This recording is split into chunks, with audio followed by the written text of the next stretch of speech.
So where we left off after lunch, or before we left for lunch, was talking about the idea of our problem statement, taking the idea that we have of what we want to do, and then posing it as a problem statement of what we're trying to solve, who is going to benefit from that, and how we move forward. Well, if we take one look further down into the, specifically for the ISIF grant, the things that Sylvia is asking for,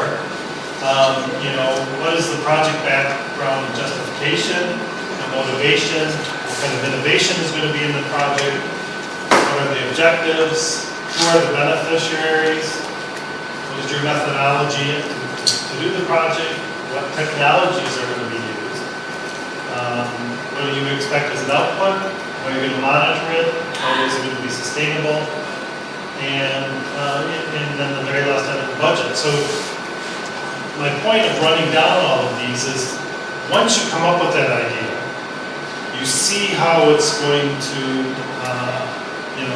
what problem it's going to solve, who it's going to solve the problem for, and who's going to benefit, then these items become very easy to fill out. Because we can always go back to that statement of what the idea was and what problem we're trying to solve, and then it makes it very easy. Well, what's our motivation? We take our example from the Cook Islands. Our motivation is to preserve the national language, to preserve the culture around that. That's our motivation of what we're trying to do. Innovation then could be, well, I hadn't thought about using a mobile phone, so the innovation may be, well, let's figure out how we can take that and use it on a mobile application and make that freely available. What are the objectives? Well, once again, that becomes very clear. Develop this language tool to get it out and to benefit these people in these certain ways. So as you can see, as we, I'm going to come back to that idea and the problem statement. Once we've done a good job with that, and it matches what the donors or the granting organization wants to fund, their key things, then it makes it very easy to fill these items out. And if we start by, if you were to go to the website and look at all this and you haven't fully formulated your idea yet, this looks very daunting and you get scared and like, well, I don't know if I can do this, it's going to take a long time to do it, and, you become reluctant that you can get the job done or get it done well. And the reality is once you've thought through the project, thought through who the beneficiaries are, and who the project's going to help and affect, these things become very easy. With that, what we're going to concentrate this afternoon then is on the budget. Because even if we come up and think about all these things, well, what is it really going to cost to do that? How do I actually come up with a budget that is realistic, a budget that's going to meet the approval of our funding organization that can help support this? Tomorrow we'll dive into some of these other things a little bit more detail. But today, the two key things I wanted to get done were development of that idea and the problem statement around it.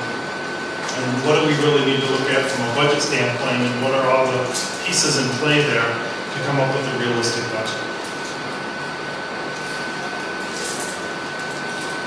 So what's critical in starting with thinking about a budget for a project is, well, what is the limit? How much can we get from the granting organization for this idea, for this area that we're applying for?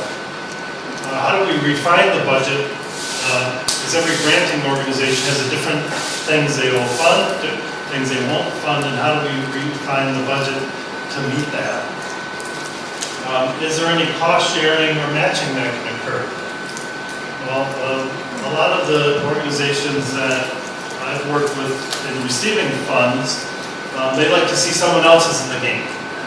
We just had a conversation at lunchtime, for example, about the new cable that's coming into Vanuatu, and that it's a private corporation that's bringing the underseas fiber cable, but they got backing from the government to ensure investors. The same thing here is if you have a government agency or another grant-giving organization that also is interested in funding the project, it it will make your application stronger because someone else has also bought into the vision and wants to help fund it. So, but there's a couple different ways to do that cost sharing or matching. And then the last thing is somebody's going to, not just here are the numbers, but then verbally or in a narrative, they're going to ask you, how do you justify this budget? How do you know this is a realistic budget for what you're trying to do? And putting that into words. So, what we really want to do is then break this into a task of two tasks. One is the budget, which breaks into the specific categories that the granting organization requires. And second, they're going to ask for that narrative. Explain how did you come up with these numbers? How do you know it's going to take this much to develop the application, or it's going to cost this much to do local capacity training? Talk about a narrative on how those figures were arrived and how the money's going to be used for the project. Because, they don't want to hear, well, I'm going to fly to Hawaii and spend a week on the beach and then meet with this one guy and come back. They're not going to take that as a fun thing. But we all may want to do that. It's a good vacation. I don't think that'll happen. So the narrative of the budget just talks about, here's the ideas around how I came up with these numbers, and here's how I'm going to use them.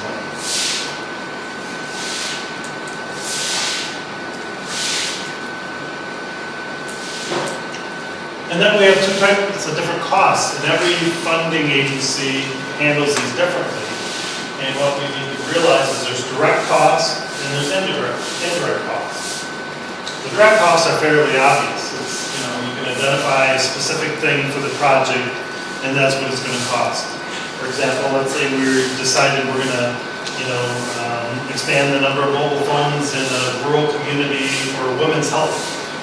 And we're going to buy, $100 phones. Well, we know the exact cost of that, and that's a direct cost to have these available to go there. So the direct costs are easy to come up with, specific to the project. What does it cost to get the phones out to the island? What does it cost to distribute them on the island? What's the hardware cost to buy the phones? Those are very clear, direct costs that we can put into the budget. As we start to develop it. The harder one are the indirect costs, and those are things that have occurred as a common or joint objectives, and it's really hard to put a dollar amount on that, such as, I'm going to get a ride out to the island, but the government's paying for it, but I need to reimburse the government, but we don't know how much we have to pay for it, and there may be an indirect cost for transportation that I don't understand or I can't budget for. Or I may need to,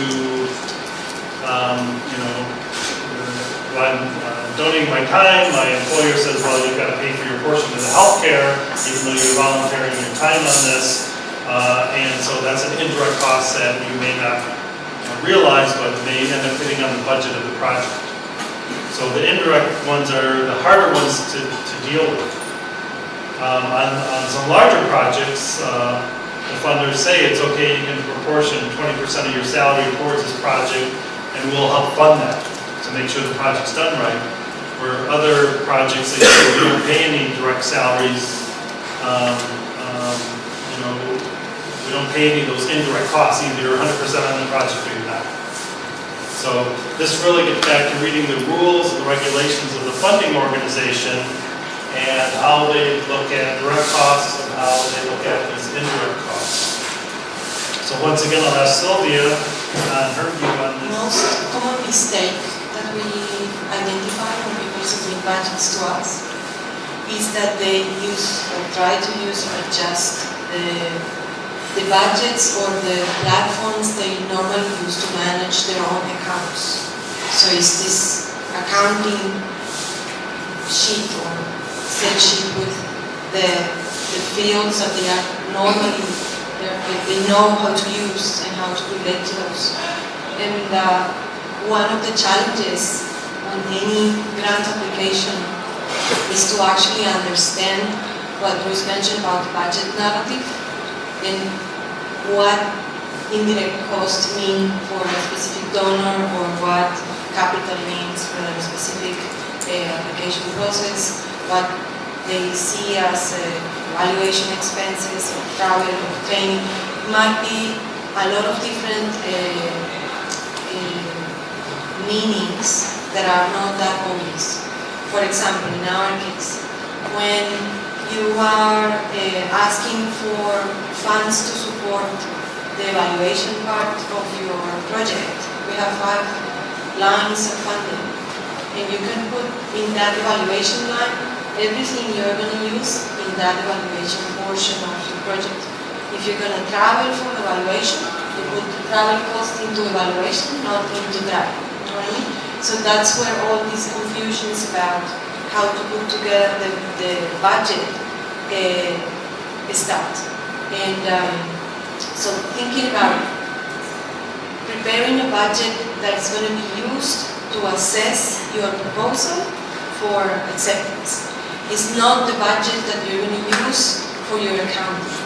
So it's a different form, it has different meanings, and you have to go back and read what they are asking you to put in the specific budget lines. Because it's just a map. The budget in a grants proposal is like the map you have to know how the activities that you're writing are going to correspond to the money that you're going to spend. And they have to be written in the same way that they are written in the proposal. So when you're reading the technical proposal, you say, you are deploying a mesh network of 100 points. Then in the budget, 100 mesh networking devices, right? So it kind of makes sense.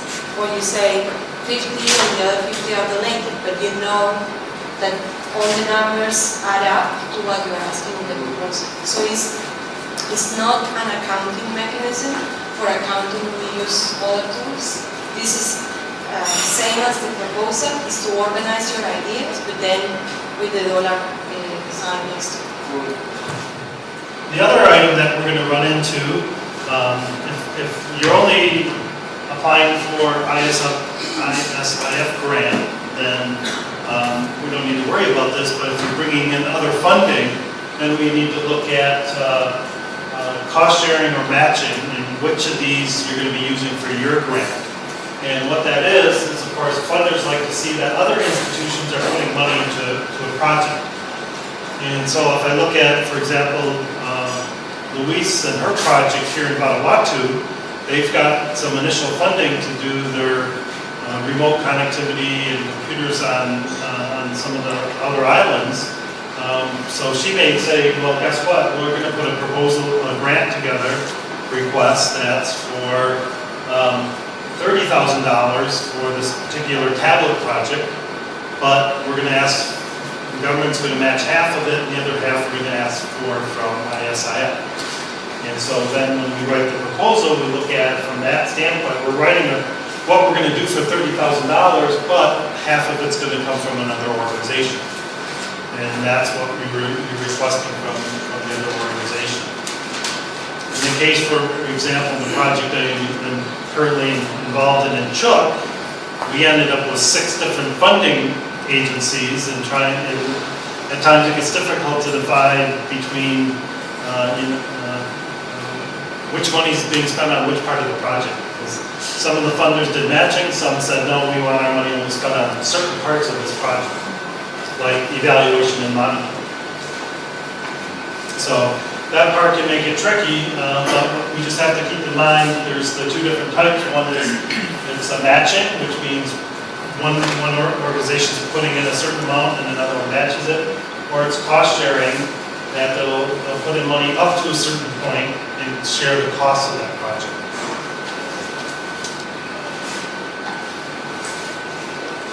So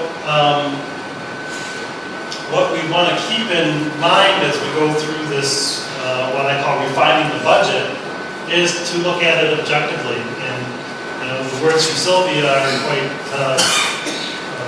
good common sense, and what we see is a lot of people take their, what they use for internal budgets or their organizational budgets, and they start using that same accounting, which, you know, with the overheads or building or other things that have nothing really to do with the project, and it just confuses it. So we need to really look at, you know, have we, what we've requested, can we actually complete the project professionally and get the job done? Are the target budgets and the average award indicated by the agency? And are we able to demonstrate that we have the facilities to actually carry off this budget in the project? And as we talked earlier, what that really means is, you know, we can't put in that we want to supply connectivity for all 70 islands in Vanuatu, and it's only a $30,000 proposal. It doesn't match. There's no way that's going to happen. So, you know, it's got to be realistically funded, and that we can actually carry off what we're saying we're going to do with the budget. We may come up with the best innovation, but if we can't afford to implement it, then it's not good for anyone.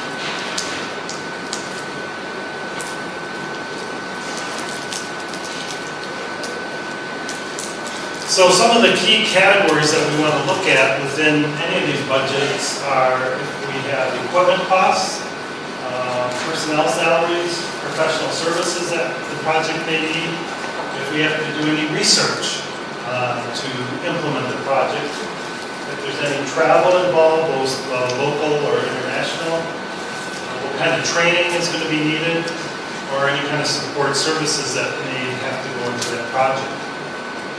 So these are the categories that we need to look at and break our budget down and come up with a realistic cost that it will take to do that. And once again, when we talk about we want a realistic budget, what we really want to do is not look at, okay, maximum amount is $30,000, so we've got to meet that dollar amount.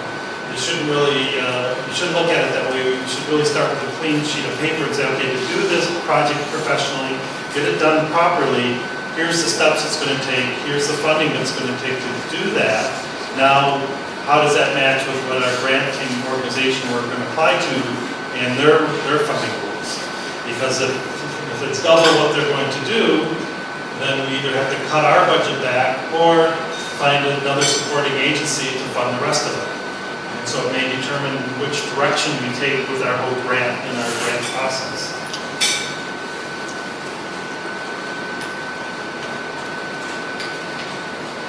So what I'd like to do is kind of run through a little exercise. We'll make up a fictitious project and kind of work through a budget together and see how that comes out. And one of the, you know, the trends in the market now is things that we've heard is people, you know, they want to do a tablet project of some type, whether it's a community center, a school, a women's center. So let's say we wanted to put 10 tablets in a remote location. What would that project look like? You know, the problem that we're trying to solve is getting internet connectivity and connection into a rural area, platform our tablets. Now, what would that cost to do that? So let's take Vanuatu as an example. If we picked an island, we said we're going to put 10 tablets there, realistically, what would that cost to do? Well, the first thing we have up there is equipment. So if we look at the hardware side of this,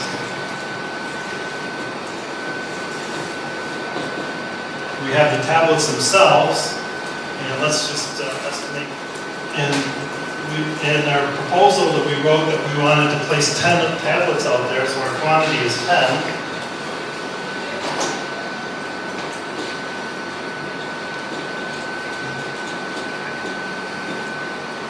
And the dollar amount, let's just estimate that they're $200 each.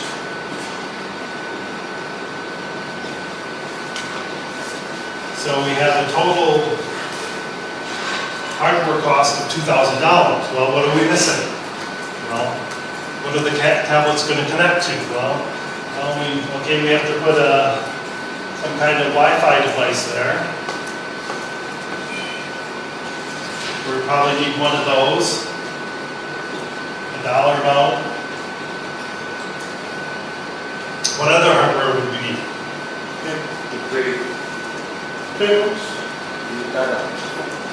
Cables for, for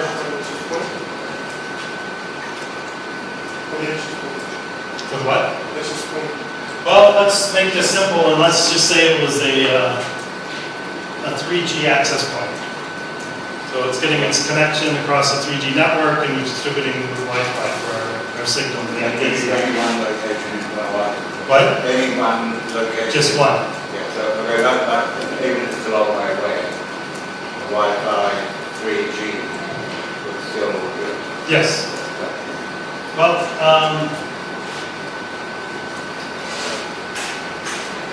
from an infrastructure standpoint, then we have to decide what do we do about the power situation. Well, if that rural island doesn't have power, then of course we're going to have to design a whole power solar system for that. Well, the good news, tablets don't use much energy, and we could probably design something specific for 10 tablets at a fairly affordable cost. So I'm just taking my knowledge from another project I'm working on. We could do something very easily for $8,000.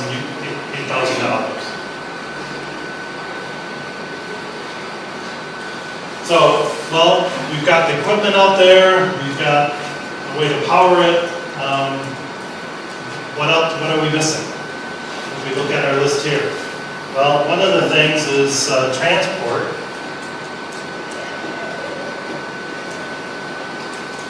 We have to get to that island, people and equipment out there. So there's a cost associated with that.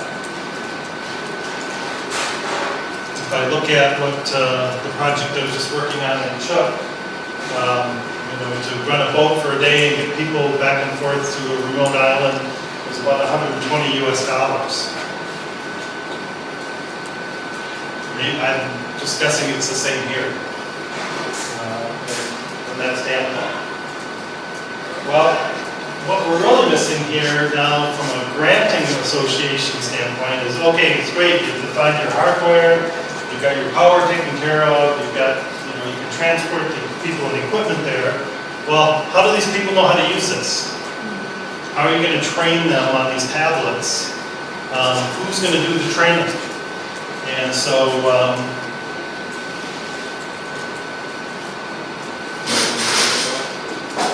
so you have an aspect of how you put these in a community center. Who's actually going to be there and showing the people how to use them when they have an issue or they've never used them before and all they want to do is Skype with their son who's going to school in New Zealand. How do they do that? Who's going to teach them how to do that? And so it makes so that these things become sustainable and used all the time. I know it was interesting when we did one of the schools in Chuuk, one of the island schools. The community came and asked if they could use it, and that's exactly what they wanted to use it for. They didn't want to learn IT skills, they didn't want to learn anything else, they just wanted to learn how to use Skype. Because then they could talk to their family relatives that were living in Hawaii or Guam or Oregon or Texas. That was the only thing they wanted to learn how to use. But it was a good starting point to get them on the computer and show them how to do that. But because they never had communication between the islands, let alone internationally for their family members.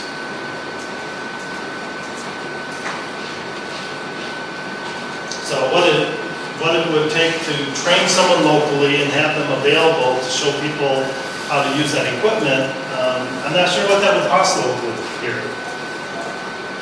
And there's an area of the budget I would have to find someone to help me figure that out.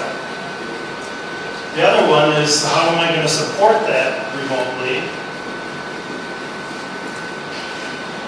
Not only have somebody train the people to use that, but can also do local support. Where are their spares? How do they, when a problem arises, who do they call? Or do they call themselves and they fix it? And if they can't fix it, then what's their next level support back in Port Vila? And so we have to look at how do we build that local support on the island itself, and then second tier support somewhere else. What's the mechanism and funding in place to make sure that happens?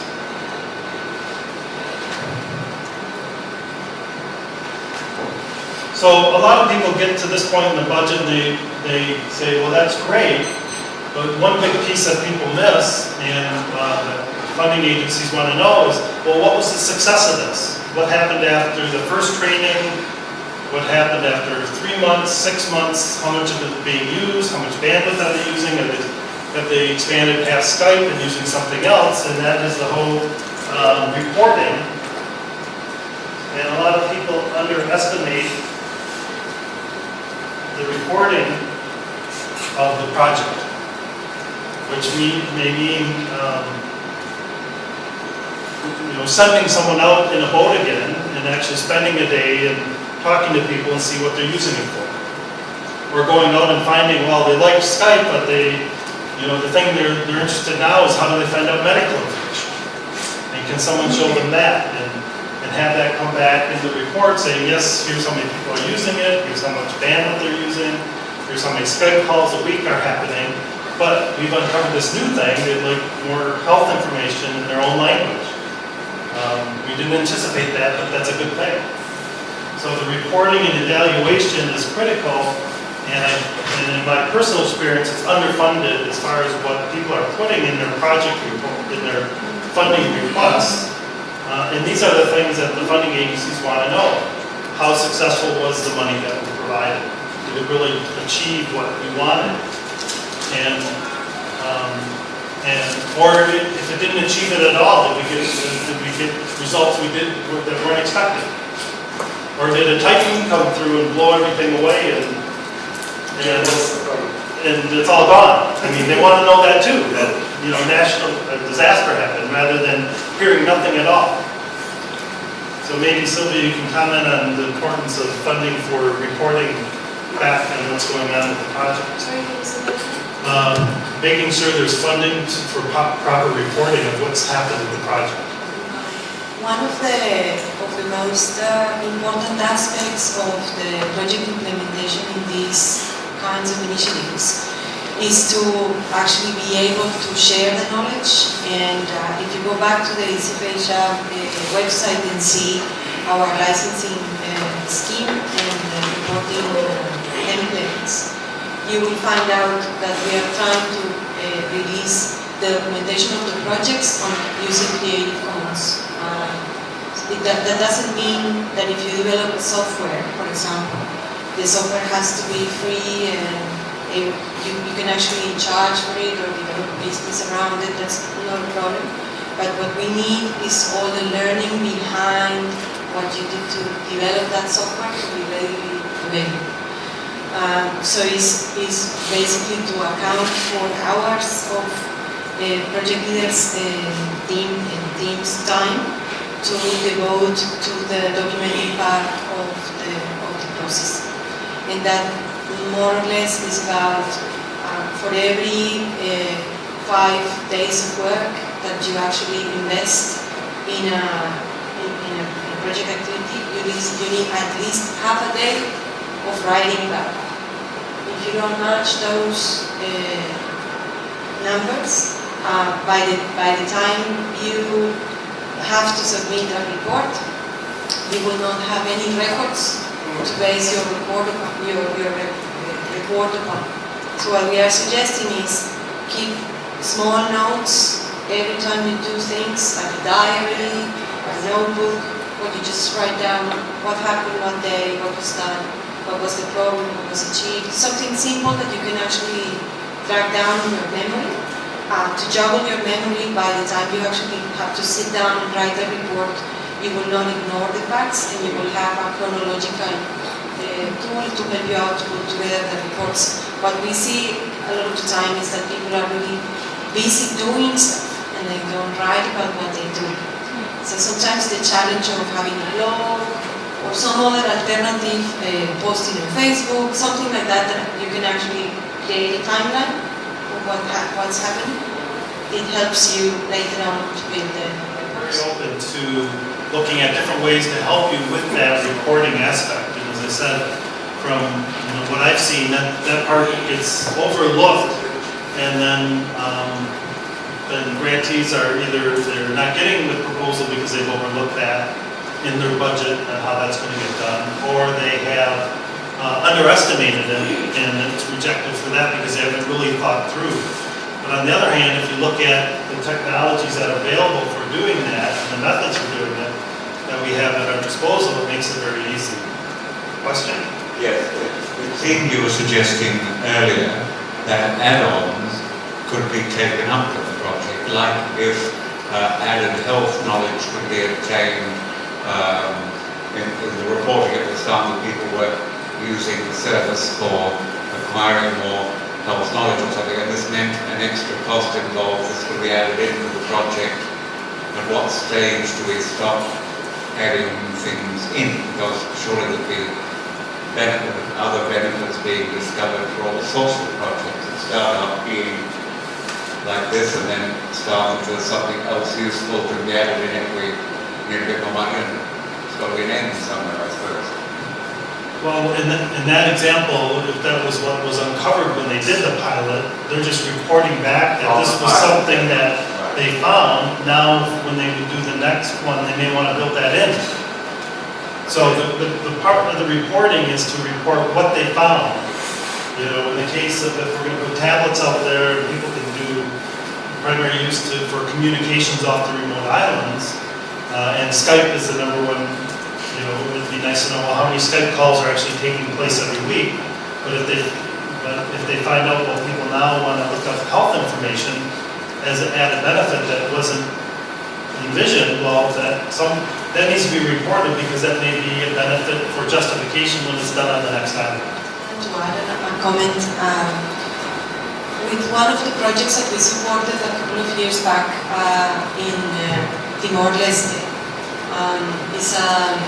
the Dili Village Telco is a deployment of a mesh network that provides telephony in Dili through a 100 nodes mesh network. And they based all their assumptions and all the proposal that the sustainability strategy of the project was going to be based on long distance phone calls that these people were going to do through the internet to reach out to the Timor-Leste diaspora living overseas. So they actually didn't account for the local phone calls that they were going to be able to do using the mesh potato, as the device is called, from one station to the other because it has its own number and you can reach by telephone these local mesh networks, right? And actually that was the bigger value that the community identified once the network was deployed. And the whole sustainability model kind of fell down to pieces because they didn't thought of charging for the local phone calls. And they were not interested or not that interested to call international. So sometimes by identifying those issues and reporting about those issues, we just identify what a new challenge is, which is to develop a new sustainability strategy or a business model, a different business model for this specific project. But there is a recording of the use and the recording of what's happening with the project and how the community is actually using it. That is going to give you ideas and tools to use in the future for new proposals or new phases of the project, or to, if you identify them early enough, to steer the course and change your project to allocate for those findings. Most donors, if not all, although we are all afraid of complete failure, right? You don't want to basically burn money, right? We are not afraid of understanding what went wrong. So basically, reporting problems and reporting challenges and reporting things that didn't work, that is very valuable tool. Sometimes it's even more valuable than the things that actually work. Because people trying to do a similar strategy for like the Village Telco, which they are doing worldwide. Now they learn that sometimes it's not the international phone calls that is the most important part. Maybe we need to develop another piece of software to actually track the local phone calls and be able to charge cents to those. But if those are the ones that where the network is more used, then that's when your source of revenue is. So it's through the failure and test and prove that you can actually deploy better projects in the future or improve your current initiative. Sylvia, that part of this process is not every project's going to be successful, and we want to report realistically what's happened. The turn of the good, the bad, the ugly, only because other people can learn from that and not make the same mistakes. And if we share those openly, then and report back to our funders of what went right, what went wrong, what we learned, what didn't work, that knowledge can be shared with others, so that if another similar grant comes in from another island nation, and well, here's what we want to do, they can point, watch out for these things, because this is what they learned in Vanuatu. You don't want to make those same mistakes. Or here, you should call this guy because they ran into some challenges, and that would be good for you to learn before you start your project. So we can share not only our successes, but also the challenges that we've been faced in doing that. So in this reporting structure, what you need to take a look at is, once again, be innovative. And does this mean, we put a project website up? Do we have somebody blog what's going on as a daily record? Do we just, in the case of the project in Indonesia, I just use my mobile phone and just do a video recording each day as we start the project. We're there and say, okay, what are we doing today with the project? And here's the things we're trying to do. And at the end of the day, ask the team the same thing. What did we succeed to do? And then I have a video record rather than trying to write things down in the middle of a remote island and losing paper. Then I have here's what we achieved each day as we were progressing on site in the project. So we have a record that we can either turn into a video and give to the funder, or review and write down what's been happening and give them an update and a status, as well as as part of the final report of what we had and what we learned while we were on site each day. And things don't always go right. And I've had my failures that I've had to go back to funders and say, it just didn't work. I'll give a good example. In Shook, one of the things, the Google funding, one of their requirements was they wanted to understand, here is an island that didn't have any telecommunications, didn't have internet. So this is the first time people would be using it. What did they learn how to use the first 6 months versus the second 6 months? Were they just doing Facebook the first 6 months and then they matured? Were they, the number of Google searches increased? What changed as they matured? And we brought in a PhD student from UC Berkeley. He came up with this traffic monitoring, so we could look at what the traffic was going through the wireless network, and so we could tell what people were doing on these kind of workstations. He designed it in the lab in California. When it got deployed in Micronesia, it didn't work. It didn't capture any of the data. What is it? He messed up on the programming when it was installed, and it was just dumping all the data as soon as it collected it. So it wasn't storing any of it. It was seeing it all, and it could record what it was doing, but it wasn't being saved. So it sat there for a year,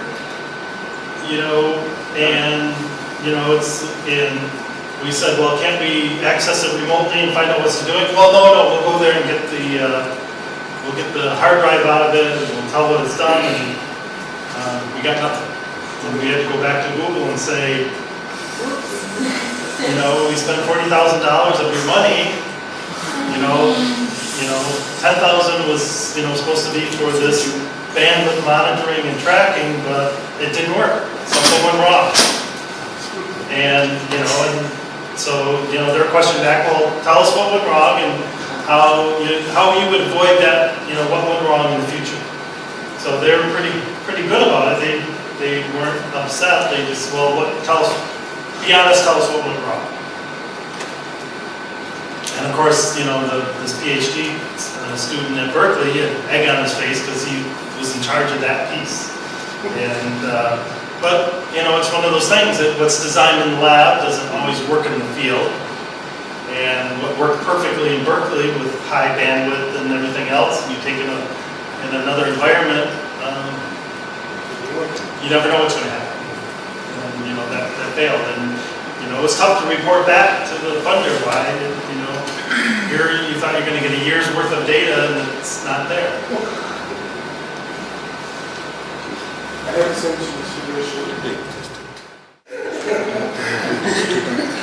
Well, the interesting part of this project and the failure that I had, there's a gentleman, a Dutch gentleman, that did a similar project in Zambia, where there was a remote village, he put a satellite dish, computers in, and he tracked the usage of the village and what they were doing, and published it in a paper, and what they're using the bandwidth for, and the government came back and said, you've broken all these security risks. If you come back to our country, we're going to arrest you because you violated all these people's privacy.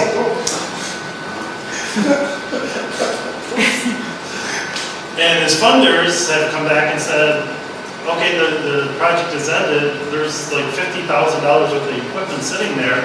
We want you to go and get it. And he's like, I can't. So maybe it's a good thing it didn't work in Chuck. But you know, you don't know where these, you know, what's going to happen with some of these projects from that standpoint. Well, what I'd like to do next is, you know, these are the categories that are in the ISIF grant. And what I'd like you to do is kind of do the similar exercise here for the project idea that you came up with. And go through and say, okay, what equipment would I need? Do I need any personnel salaries in there to do this? Is there any, you know, professional services? A good example of that may be, well, for the reporting, I need to put up a website, and maybe I need somebody just to put a simple website up for me, and it costs so much. And that's how I'm going to do my reporting. So there may be professional services, research expenses, travel, local or international, training, especially for local capacity building, and support services. So take your idea, take these categories and kind of come up with a high-level budget and see which of those budget items you have a hard time with and which ones come easy. And then we'll talk about it when you're done. So we'll take I just wanted to make a clarification that what's the difference between personnel salaries, professional services, and support services? That all sounds like people, right? But personal salaries is anyone that is working in the project for more than half of their time. So if it's more than 50% of someone's salary, that's personnel, okay? If you're running a project and you're only devoting 30% of your time to the project, even if you are the project leader, is professional services, okay? That's the difference. Why do we have these differences? Because this is based on the Canadian government division of budgets, and they need to know if they are generating employment or not. And that's the way they classify it. They assume that people under personal salaries are getting benefits and health and insurance and those kinds of things. That's why like a person that is hired specifically for a project and has 100% of their salary included there will be under personal salaries, okay? Any consultant work, any website development, an engineer that you need to develop something, that is professional services, right? If it's skilled labor that you need for something else to be developed in a specific time frame inside the project. And then support services refers more to, for example, you need someone or to take care of the office or transfer drive a third day. drive the boat, or whatever. Those kinds of things are support services. So yes, it's a person, but it's not a skilled labor, and it's not a staff of the project, because it's not working for the project more than 50% of the time. Okay? So that's the difference. It's all described in the budget guidelines, but a lot of people don't read the guidelines. So but that's the trick. Money that you're asking is the money that you're getting from other sources of funding, others, and your in-kind contributions. And then in the different sections you can be as specific as you want, like attaching the proposals approved for these other sources of funding, or just mentioning them. It doesn't have to be very detailed, but for example, all these categories and the allocation of the whole budget, we are asking only for this portion. So you can attach something else that has like a combined budget of everything for us to understand how ISIF money will fit into what you have. But in the in-kind contributions, you can write and say, we have an office, we have computers, we are offering the internet connection, the lady that brings the coffee. You can, just say for a 30,000 grant, we are putting from ourselves 3,000 on the furniture, the rent. You can actually say. I am the one recommending the stuff on the project. And how will you be able to That would differentiate? be, for example, if you're asking ISIF to pay for someone's salary, then you're asking here for some money for personal salaries, and let's say it's 30% of so and so amount, right? Say, and 70% is paid by the organization because that person is a full-time employee for this project. But for example, if that person works 30%, asking 30% from ISIF, and you are and that person is part-time employee of the project, you can say, and 20% of the salary, and you will have half of the week for that person's job, right? So you can split it up and put a little bit on your side, a little bit on our plate, and try to kind of balance it out. Because the problem is when you ask for the full salary of someone, what we are going to be worried about is when the project finished, is the person leaving them. If you are showing that person is actually working for the organization or for the group, is going to stay, this is just a project, it's not their job, then it's a different story. Because if you hire someone to do, I don't know, code for the game that the money wants to do with the language, right? You hire someone for 3 months to do that game.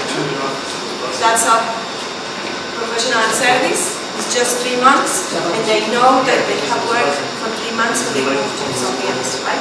But with salaries, it means you are offering employment to someone, and that is not a very good idea to actually employ people to projects, because then if you don't have projects, you don't have how to work. People that don't include administration as part of the project activities are overwhelmed by when those administration activities are kicking, like financial reporting, technical reporting, documentation, all those kinds of things. If you don't write them down in your budget, you allocate time and money to do that, and you just say, oh, it's an overhead, then you are basically swamped by the overhead. Every grant-giving organization views this list of things differently, and you heard, Sylvia, well, if you're going to put the salaries in, it has to work this way, it's a lesser percentage, it's got to be professional service, and this is where a lot of people get tripped up, because every granting organization looks at these things different, they have different accounting standards, and they have different meaning for these different things. As I was talking about earlier, some, like the Internet Society Community Grants doesn't allow any international travel. So if you have that in your budget, you're not going to get accepted because they don't allow that. So you have to look very carefully on what expenses they allow or not allow. As Sylvia said, in the case of ISIF, they don't allow, you can't put your office rent or the power for your office, those type of things, because those aren't the type of things that they fund. They want to fund a project that has an impact to someone in the community, not to pay for you to sit behind the desk and have this air conditioning. That's not what the purpose of the money is for. So let's just go quickly around the room and just comment of this task, what was the difficult part for you? Works, for the experience I have, is we account for things in units of hours or days or months. We don't actually put things down to the dollar figure. And the reason for that is that depending on where we get our vendor support or stuff like that, they all add up to different numbers. So we typically, just for accounting purposes, we just say, here's a specific number that we use that's the average of everybody that we deal with, and we have that many units. So that's probably the difficult part. I think when I was, from experience, when I was doing the one for soccer budgeting application, the problem that I had was trying to focus on the dollar amount. So in the end, after weeks of trying to either get the amount up to the 10,000, which I wasn't getting to, or at times trying to bring it back from over down back to the 10,000. So in the end, I went to estimating and guesstimating, just to rounding it off into the hundreds of thousands. So it just all balances out, but using formulas like how much would it cost if it took you 2 months to build something, or how much, what is the rate anyway for someone who will be translating per hour, and just using those kind of figures to play around to try to get to the right figures. So it's sort of just playing around with the figures, and as long as you can match it with in-kind. So in some instances like they want you to have a third or a half or more of the actual grant that you'll be giving, like $10,000. They want you to do more than 10,000 or half or all of that. So I was trying to balance this out. Those were the most difficult things that I was going through. Thanks. Dollar value that you put in is actually the correct estimate. It won't always catch us up after you implement everything. You should get the grant and you are shorted on part of it, then that means our project will be, you need to get money from somewhere to fit in the other ones. So the example was to get people to come in and do the data entry. So how much food will they consume, and how many sessions you have to do to get all the data into. Because if you're looking at 5,000 words, you have to put on a whole bunch of feeding sessions for the data entry does. And just trying to estimate how much that will cost and how long it will take. Especially if it's the first time you're doing it. You'll probably get a better idea when you actually do the project, how much it actually does cost. Because sometimes in the team, when there are unexpected situations may arise in the team, so that might be not included in the educational service. That's what I'm thinking about. I think we'll need more or less the same. Putting dollar value to teaching capacity building aspects of the project. We also have a further problem in Tuvalu where we buy everything from abroad. We don't have that much domestic suppliers. It's another headache. Ways, because whether we're after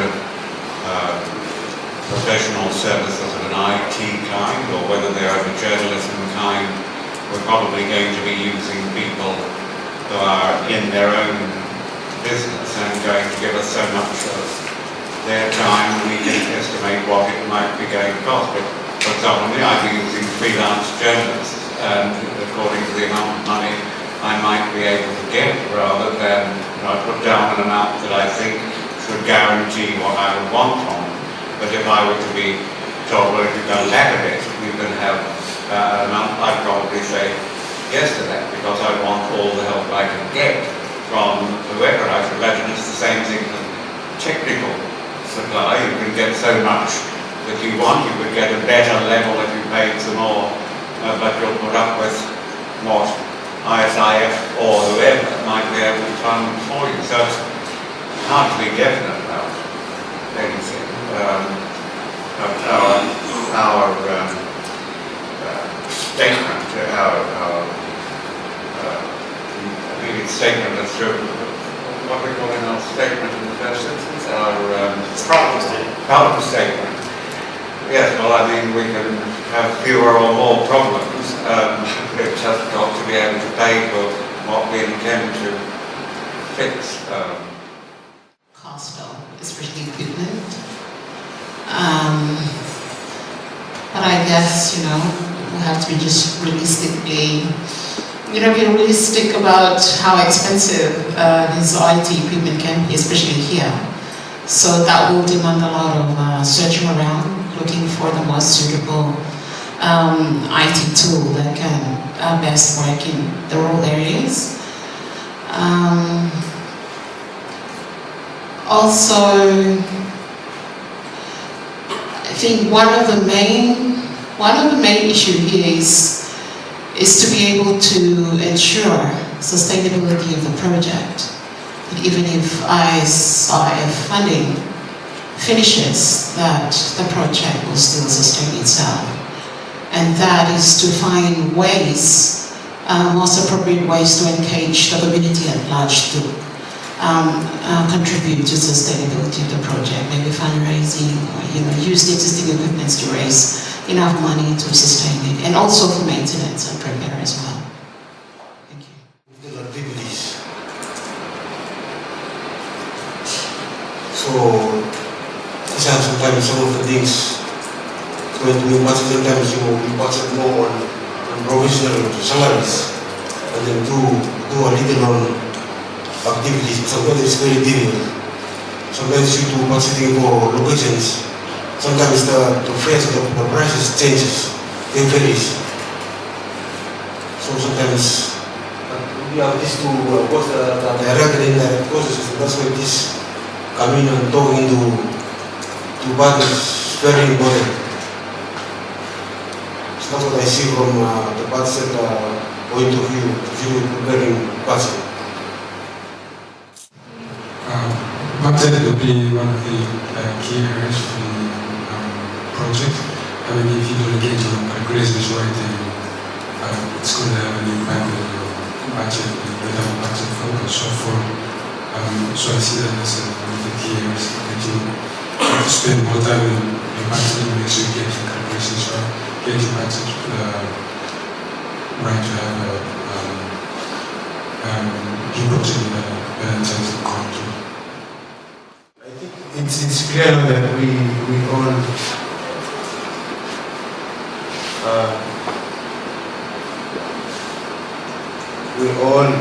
it's clear that we will all have challenges with these calculation schedules and confessions.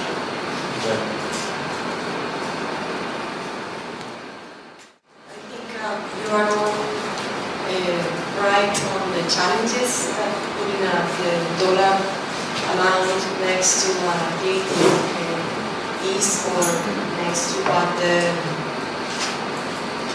contribution from a specific staff member of your organization might be to a specific project.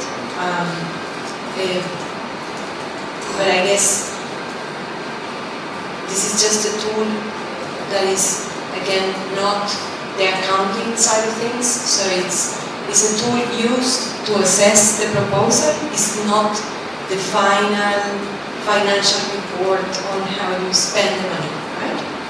So this is just a tool to inform selection committees about what are you planning to do and how. It's part of the how, the answer to the how question. And there is basically no way around it, because unfortunately it's not a lump sum. You have to explain how it's going to be spent. And it's the same thing at a micro level for a small grant, or at a macro level for a big grant. You actually have to justify and inform as part of the budget how that relates to the actual activities. One thing that we have found that is also changing with the challenges that economies all around the world are facing after the world financial crisis is the generation of employment.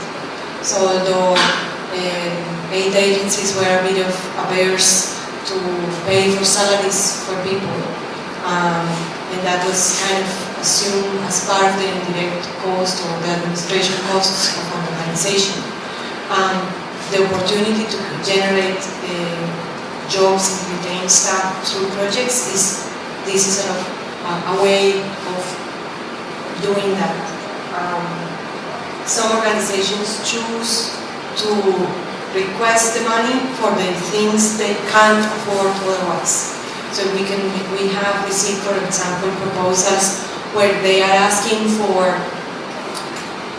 the elements in that particular project activity that they will not be able to raise from other sources. They will not be able to buy new equipment on this and that, or the lunch allowances to do all the data input, or the gasoline to travel to an outer island and bring some equipment in. So those bits and pieces that no one is going to be able to support, those could be the ones that are included in these kinds of budgets. It doesn't have to be everything.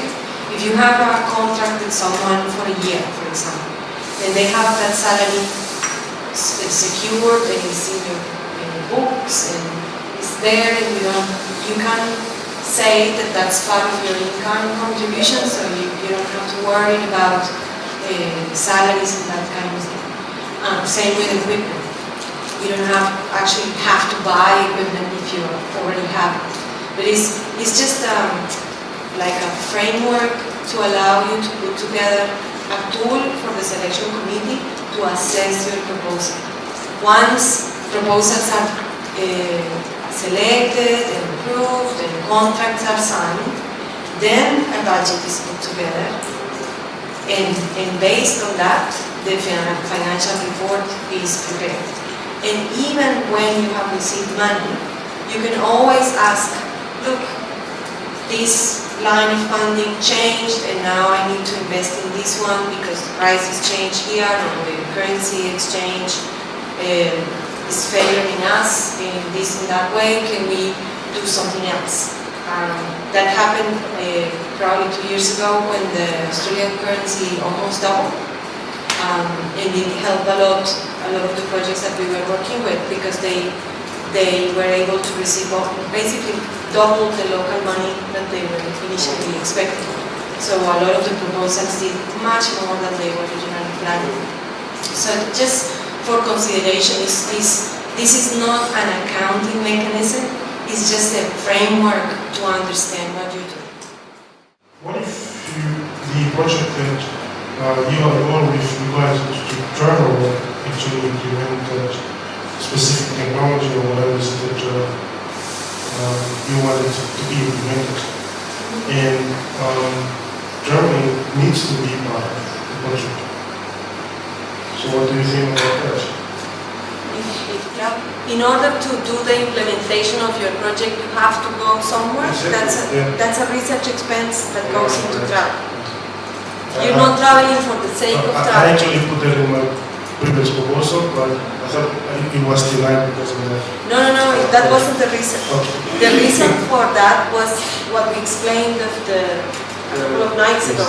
That is not a PhD thesis research that we can support has to be linked to a community development program, and that wasn't the case. So that's how we couldn't say yes. Some granting agencies don't allow international travel. Like an example of that is the Internet Society and their community grants. They don't allow international travel. If you have it in there, you may not get the award. This grant, they do consider international travel and will allow that in the budget. So you have to be careful, as I said, every different granting organization looks at all these things differently and what they will fund and what they won't fund. And so you just have to be careful from that standpoint. Example of those kinds of things are when we were working on the various projects in Latin America, we were trying to assess spectrum allocation in all the countries that we went to give the training. And so we carry around our own spectrum analyzer, which was kind of illegal to do, but we did. And we got stopped by the Peruvian road traffic police. And when they opened the boxes, oh, you have a spectrum analyzer. Are you implementing a wireless network? Okay, yes, we are. And where is it? And it was with partners, and they have the parents live in that community, so they let us pass through. So there are some gray areas that you sometimes have to do for the sake of research, but it's important that the people actually doing the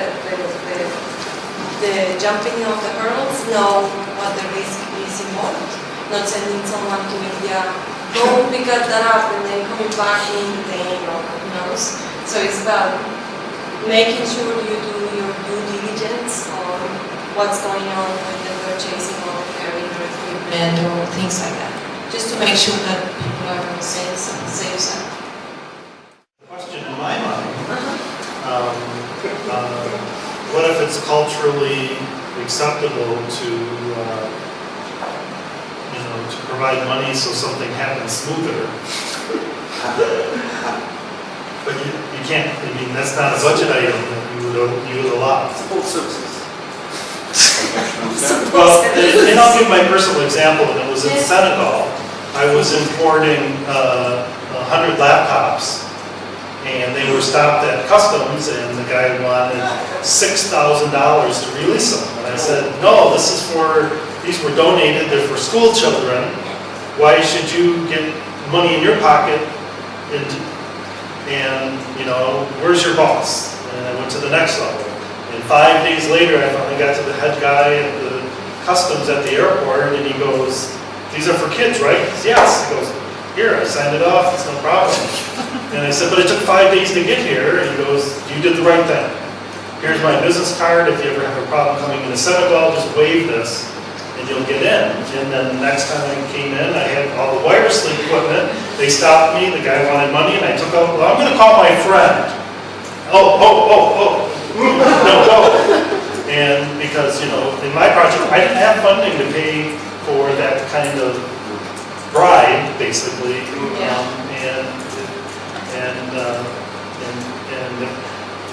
And I would have had to leave all that equipment there because I didn't have money to pay for that.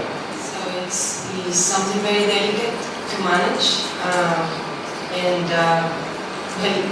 support services might be the way to report it later on.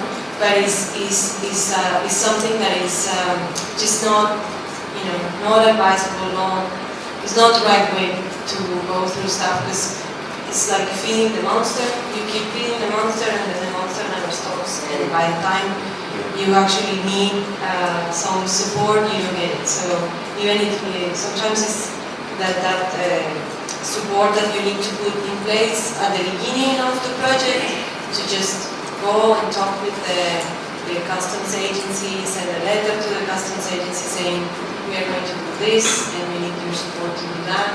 And try to negotiate waivers of taxes or to try to go through the normal procedures.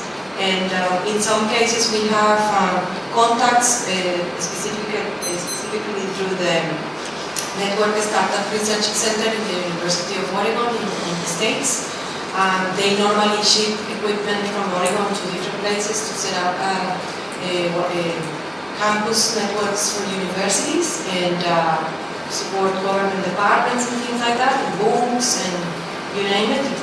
And they have been of great assistance to us when we have tried to deliver equipment on specific economies. So again, do the due diligence, but try not to get involved in any corruption or illegal activities. That's definitely not on the way to.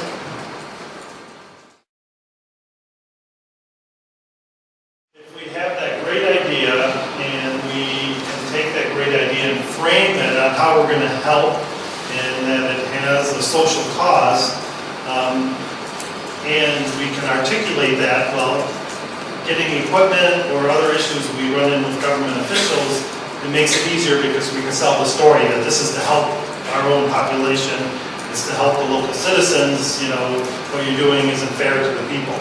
And it gives you a story that you can use to make sure that things happen smoothly. But just in review of what we did today, we talked about taking that idea that we have and getting it out of our head and framing it on how the funder wants to see it, which is really match the idea to the grant and the grant guidelines. So, and every granting agency has different things that they're trying to achieve, and how does your idea support what they're trying to achieve? And match, and we talked about the 4 specific areas of the ISIF grant process and the 4 areas that they're trying to make a difference. We talked about the guidelines and how important it is to follow those. And in most grants, that's where they actually don't get the grant. It isn't from a bad idea. It isn't from not being able to express that idea. It's because they haven't followed the guidelines and filled out the application as required. So, you know, the moral there is read those and read those over again. Just like the last grant that I lost out on because I didn't read it careful enough and realize I didn't approve international travel, so I didn't get the grant. Also contact the sponsor or the granting agency. I think that's a great help as you're going through and trying to understand how your idea fits into what their idea is, and work together to make that happen. And they can help and have a better success rate for approval for your grant. And then the hard work really becomes planning in detail. Every grant agency has their list of objectives and methodologies and reporting procedures that you have to meet. But if you have that solid idea and understand how it fits into that grantor's ideas of what they're trying to do, those things become very easy to fill out. Then, of course, the difficult part is, you know, developing the budget. In the comments we heard today, well, how do you put money associated to this? Well, in a lot of these, we're coming up with innovative ideas that people haven't done before. And there is no magic place on the internet to go and look and say, oh, somebody's done this, this is what it costs. Well, if that existed, it's not such a magical idea. So you do have to come up with some budgeting magic from a standpoint. You're estimating things that haven't been done before. You're estimating things that how they're going to make a difference and that haven't been tried before. So it is using your best guess. It's using your gut feel on what you think those would take. But that also gets back to one of my points at the beginning of the day, and that's having the right team. If you're not good with budgeting, find someone else that can help and do that piece with you and understand what you're trying to do and how does that relate to the budget form that the grant needs. And, you know, just like, you know, I'm great on, you know, here's this technology and here's what it can do, but I wasn't very good on the social science side, so I found someone that I team with that can help me with that piece of it and how, you know, what's the impact? How do you monitor how many people that you've helped with this idea that, how you're going to track and monitor how many people you've helped. So finding a team member that can help answer the bid or the proposal to the bidding agency for that. And then, you know, don't be, be persistent. It may not be successful the first time, but your chances of success the second time, when you've seen what you've done wrong, and resubmit it, increase dramatically. And cases are, if you don't make it the second time, you've learned enough that probably the third time you're going to get it. There's a really high success factor for those that have submitted the third time. So, well, as I said, we're at the end of the day. It's a quick wrap of what we've done today. Tomorrow we'll talk, we'll go more in depth in the methodology, project objectives, and how to structure timelines. And that'll be what we cover tomorrow. And again, tomorrow morning at 8:30.